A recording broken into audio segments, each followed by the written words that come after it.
ሴትዮዋ ልጅ አባ ቤቱን ልትሸጠው ነው እኛ የት ልንሄድ? አንድ ፍሬ ልጅ ይሄ ሳምሶን ቤቢ የሚባል ሰውዬ እንደሚያወራው አባት ከሆነ ሚስጥን አደባባይ አታወጣም። የመጀመሪያ ፖይንት። ሁለተኛ የማይገባ ንብረት ነው የምትጠይቀው። አንተ ወንድ ብትሆን ትክክለኛ ወንድ ብትሆን ሴት ቤት ነው የገባው። ማሚን አባቢን ትልቋ ማሚን በጣም የሚደበድባት አይኗን ሁሉ በልዟት ልጆቹ ፊት የሚደበድባባት ነውረኛ አባት።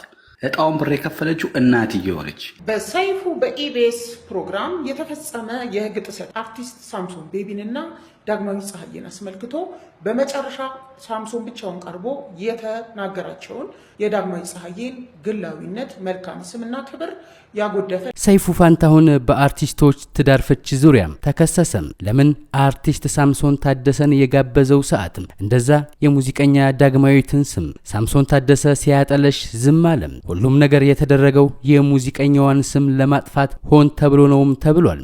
የአርቲስቶቹ ጉዳይ ከቀን ወደ ቀን እየወጡ ባሉ መረጃዎች አንዱን እየመዘዘ ሌላ ታሪክ ውስጥ ገብቷል። አርቲስት ሳምሶን ታደሰ በልጆቹ መኖሪያ ቤት ጉዳይ ከልጆቹ ጋር ግብ ውስጥ ገብቶ የታየበት ቪዲዮ በማህበራዊ ሚዲያዎች ላይ ከተሰራጨ በኋላ ፍጹም ያልተጠበቁ መረጃዎች እየወጡ ነው። አሁንም ስለ አርቲስቶቹ ጉዳይ የተሰማው መረጃ ጉድ ያስባለና በስፋት መነጋገሪያ የሆነና እያከራከረ ያለ ጉዳይ ሆኗል። መኖሪያ ቤታቸው ሙዚቀኛ ዳግማዊት በራሷ የገዛችው እንደሆነና ከዓመታት በፊት መኖሪያ ቤታቸውን በተመለከተ ስለነበረው ሚስጥራዊ እውነትም መረጃ ወጥቷል። እኛም በዚህ ጉዳይ እየወጡ ያሉ መረጃዎች ወደ እናንተ ስናቀርብ ከማንም ወገን እንዳልሆነን ይታወቅልን ዘንድ በትህትና እየጠየቅን በዚህ ጉዳይ አሁን ተሰምቶ ጉድ ያስባለውን መረጃው ወደ እናንተ እናድርስ። በጉዳዩ ላይ ወገንተኛ ሳትሆኑ ሐሳባችሁን ስጡበት። አብራችሁን ቆዩ።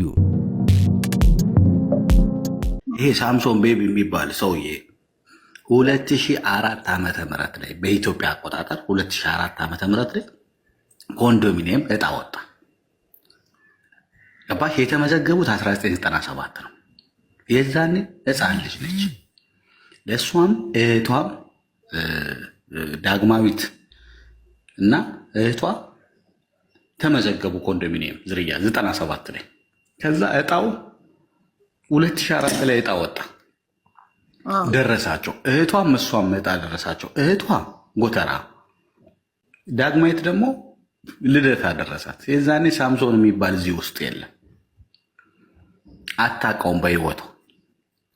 2005 ዓመተ ምህረት ላይ ዝርያ ተጋቡ። እጣው ከደረሳቸው በኋላ እጣውን ብር የከፈለችው እናትየው ነች። 85,000 የኢትዮጵያ በዛ ሰዓት ቅድሚያ ክፍያ 85,000 ብር ነበር እጣውን የከፈለችው። አሁን ይህን ንብረት ነው ብሎ ነው የሚመጣው። እንደው ጠንካራ ከሆነ 13 ዓመት ሙሉ ጠንካራ ከሆኑ ንብረት ማፍራት ይችል ነበር። እንደሚያወራው አባት ከሆነ ሚስጥን አደባባይ አታወጣም። የመጀመሪያ ፖይንት። ሁለተኛ የማይገባ ንብረት ነው የምትጠይቀው። አንተ ወንድ ብትሆን ትክክለኛ ወንድ ብትሆን ሴት ቤት ነው የገባው። አብረ ስለኖርክ የጋራ ንብረት ልካፈል ብለህ ስትመጣ እሱን ፍርድ ቤት ማይቆ ፍርድ ቤት እኮ ሂደቱ እየሄደ ነው። አሁን እኮ ገና ፍርድ ቤት እኮ ይገባዋል የሚል ነገር አቀረበ እንጂ እኮ ገና ፍርድ ሂደቱ እኮ አልተካሄደም። ምክንያቱም እያንዳንዱ የተከፈለበት በሱ ስም አንድ የተከፈለ አብሮ ኖሯል እንደማንም ሰው። እሷ ፍቅር አሸንፏት ትውት ሆና አብራ ስለኖረች መጀመሪያ ከአንዴም ዝርያ ከአንዴም ሁለቴ ፍቺ ያቀረበችው እሷ ነች።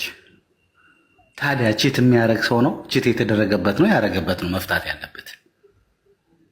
እኔ በየትኛው ካልኩሌት ነው ቺት አርጋ ፍቺ የምታቀርበው? ኖ በጣም የሚደበድባት አይኗን ሁሉ በልዟት ልጆቹ ፊት የሚደበድባባት ነውረኛ አባት። እስቲን የሚከላከል ሰው መጥቶ ያውራ ነው። እኔ በእግዚአብሔር ምስክሬን ያለ መረጃ ያልሰማሁትን አላወራም። በሰይፉ በኢቢኤስ ፕሮግራም የተፈጸመ የህግ ጥሰትና ሊያስከትል የሚችለው የህግ ተጠያቂነት እንዲቆያችሁን ጠበቃ ሰ እንግዲህ እንደሚታወቀው ሰይፉ በኢቢኤስ በርካታ ሚሊዮኖች የሚከታተሉት እና የሚያዳምጡት ፕሮግራም ነው። በዛ ፕሮግራም ላይ በተለያየ ጊዜ የሚሰሩ ነገሮች ጥያቄ ሲያስነሱ ይስተዋላል። በዚህ ቪዲዮ ላነሳ የፈለግኩት አርቲስት ሳምሶን ቤቢንና ዳግማዊ ፀሐይን አስመልክቶ በመጨረሻ ሳምሶን ብቻውን ቀርቦ የተናገራቸውን ነገሮች የያዘ ፕሮግራምን አስመልክቶ ነው።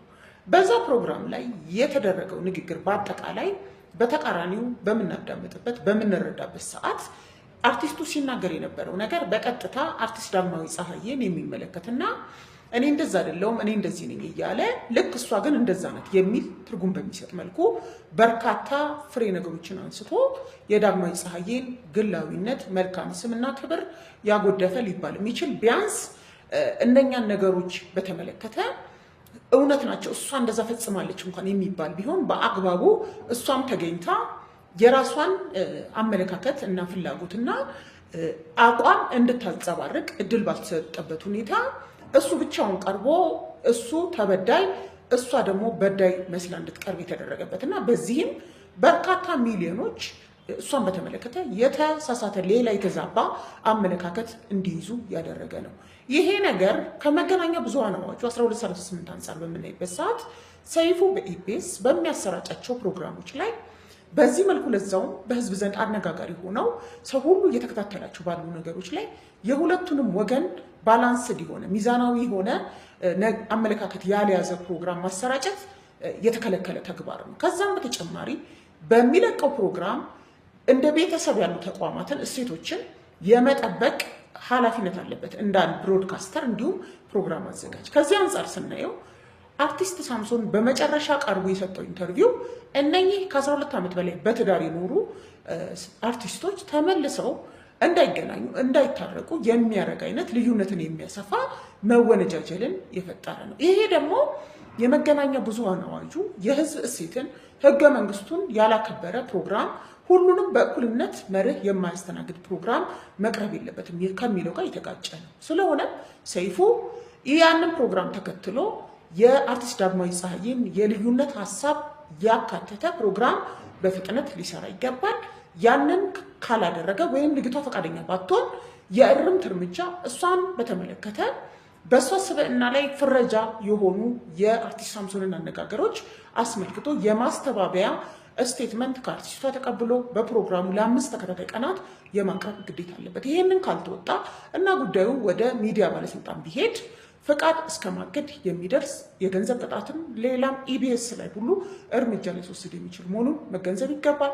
ይሄ ነገር ወደፊትም በሌሎች ችግር ውስጥ ባሉ ትዳሮች ላይ እንደፈለገ የሚዲያ ባለሙያ እየተነሳ ልዩነቶችን የሚያሰፋበት ልጆች ባሉበት ሁኔታ ባልና ሚስት ደግሞ እንዳይተያዩ በሚያደርግ መልኩ ኔጌቲቭ ተጽዕኖ የሚፈጥር ነገር ማሰራጨታቸው ማህበረሰቡን በቃ ሊል የሚገባ ነው ላለው ጥንጥየዋ ልጅ አባ ቤቱን ልትሸጠው ነው እኛ የት ልንሄድ?